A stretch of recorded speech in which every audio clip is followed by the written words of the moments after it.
সিরাজগঞ্জের রায়গঞ্জ উপজেলায় করতোয়া নদীর উপর নির্মিত একটি জরাজীর্ণ বাঁশের সাঁকোই এখন 7 থেকে 8টি গ্রামের মানুষের যাতায়াতের একমাত্র ভরসা।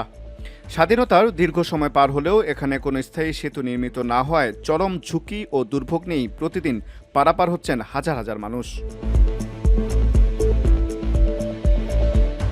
সরেজমিনে দেখা যায় রায়গঞ্জ উপজেলার চান্দাইকোনা ইউনিয়নের সরাইদহ এলাকায় স্থানীয়দের উদ্যোগে এই বাঁশের সাঁকোটি তৈরি করা হয়েছে। সরাইদহ, লক্ষ্মীকোলা, খোকসাহাট, পাইকরা, সেমনাই ও ভুইগাতি সহ আশেপাশের কয়েকটি গ্রামের মানুষের যাতায়াতের প্রধান পথ এটি। প্রতিদিন কৃষক, শিক্ষার্থী ও শ্রমিকসহ নানা পেশার মানুষ জীবনের ঝুঁকি নিয়ে এই নড়বড়ে সাঁকো দিয়েই পার হচ্ছেন।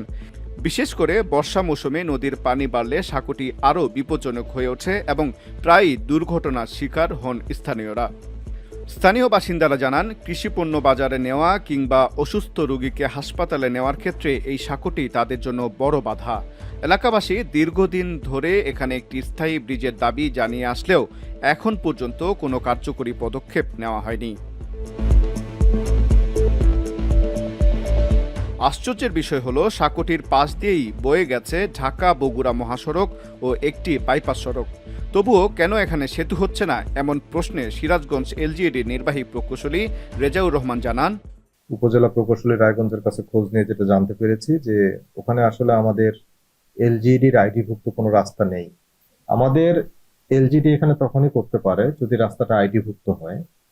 উপজেলা পরিষদ অথবা জেলা পরিষদ যেখান থেকে হোক, আগে রাস্তাটা তৈরি করার জন্য, কাঁচা রাস্তাটা তৈরি করার জন্য যদি তারা উদ্যোগ গ্রহণ করে, এলাকাবাসী যদি সেখানে আবেদনের মাধ্যমে কাজটা হয়, তাহলে আমরা পরবর্তীতে এলজিডিতে রাস্তাটা আইডিভুক্তকরণের ব্যবস্থা নিতে পারবো এবং রাস্তাটা আইডিভুক্ত হলে আমরা তখন মোর দেন 30 মিটার ব্রিজ প্রস্তাব করতে পারবো। তবে দীর্ঘদিনের এই জনদুর্ভোগ লাঘবে উদ্যোগের আশ্বাস দিয়েছেন রায়গঞ্জ উপজেলা নির্বাহী অফিসার।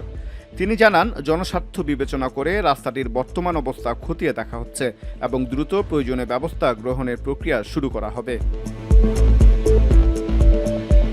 7 গ্রামের মানুষের প্রাণের দাবি, কর্তৃপক্ষের আশ্বাস যেন দ্রুত বাস্তবায়িত হয়। একটি সেতু নির্মিত হলে এই অঞ্চলের মানুষের জীবনযাত্রার মান উন্নয়ন ও যাতায়াতের গতি আসবে। ব্রিজ আছে, ওদিকেও আছে, কিন্তু অনেক দূরত্ব।